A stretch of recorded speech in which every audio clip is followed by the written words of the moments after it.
আসসালামু আলাইকুম। আজ তৈরি করব এগ ক্যারামেল পুডিং। কিভাবে পুডিং তৈরি করলে পারফেক্ট পুডিং হবে এবং খেতে হবে অনেক বেশি মজার, সেই রেসিপিটা আজ শেয়ার করার চেষ্টা করব। আশা করি সবার ভালো লাগবে।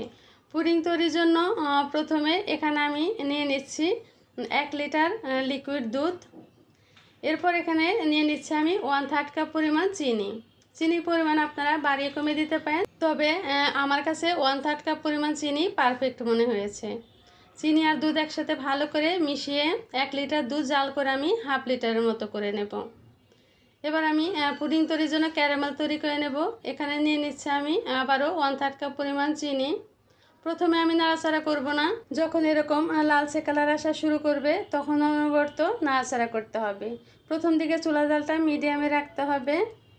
এরপর যখন ক্যারামেলের সুন্দর একটা কালার চলে আসবে তখন আমি চুলা জালটা লো করে দেব। তবে একদম পারফেক্ট কালার আসার আগেই চুলা জালটা বন্ধ করে দিতে হবে, তা না হলে ক্যারামেলটা পুড়ে যাবে। পাতিলের গরমে ক্যারামেলটা সুন্দর মতো তৈরি হয়ে যাবে। যে পাত্রে ক্যারামেল সেট করব খুব দ্রুত সেই পাত্রে ঢেলে নিতে হবে। ক্যারামেল ঠান্ডা হয়ে গেলে জমে যাবে, বাটিতে সুন্দর মতো সেট হবে না। আমি সেট হওয়ার জন্য এক পাশে রেখে দিলাম। এবার পুডিংয়ের জন্য ডিমের মিশ্রণ তৈরি করব। এখানে আমি নিয়ে নিয়েছি 3টি ডিম। 1/2 লিটার ঘন দুধের জন্য 3টি ডিমই পারফেক্ট। 1/2 চা চামচ দিয়ে দিলাম ভ্যানিলা এসেন্স। ভ্যানিলা এসেন্সের পরিবর্তে এখানে সামান্য এলাচ গুঁড়াও দিতে পারেন। ডিম ভালো করে ফেটিয়ে ভ্যানিলা এসেন্সের সাথে খুব ভালো মতো মিশিয়ে নেব। এদিকে দুধ ঠান্ডা হয়ে গেছে, দুধ আমি ডিমের মধ্যে দিয়ে দিচ্ছি, দিয়ে ভালো করে মিশিয়ে নিচ্ছি। মেশানো হয়ে গেলে এবার এটাকে আমি সেঁকে নেব। এদিকে আমার ক্যারামেলটাও একদম বাটিতে সুন্দর মতো সেট হয়ে গেছে। সেঁকে নেওয়ার জন্য এখানে আমি একটা ছাঁকনি নিয়ে নিলাম। সেঁকে নিলে দুধের স্বরটা আলাদা হয়ে যাবে, পুডিংয়ের সাথে মিশে যাবে না, এতে পুডিংটা অনেক বেশি সুন্দর হবে। যে বাটিতে আমি পুডিংটা তৈরি করব সেই বাটিতে যদি ঢাকনা থাকে তাহলে ঢাকনা দিয়ে বন্ধ করে দেব, আর যদি ঢাকনা না থাকে তাহলে একটা ফয়েল পেপার দিয়েও বন্ধ করে দিতে পারেন, তবে অবশ্যই বন্ধ করে দিতে হবে, তা না হলে পানির বাষ্প পুডিংয়ের ভিতর ঢুকবে, পুডিংটা একদমই ভালো হবে না। এখানে আমি একটা টিস্যু পেপার বিছিয়ে তার উপর একটা স্ট্যান্ড বসিয়ে পানি দিয়ে দিলাম, তবে পানিটা এমনভাবে দিতে হবে যাতে বাটির 3 ভাগের 1 ভাগ পানিতে ডুবে থাকে।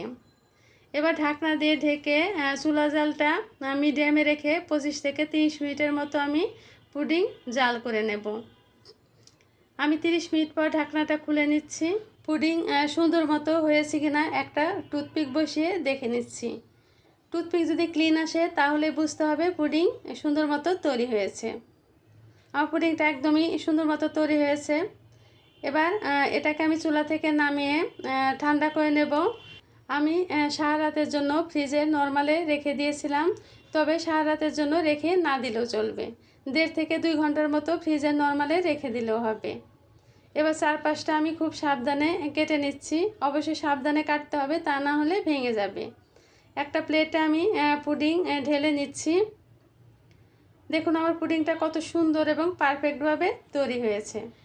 এই রেসিপি ফলো করে বাসায় যদি আপনারা একবার এই পুডিং তৈরি করেন তাহলে আশা করি অবশ্যই ভালো হবে।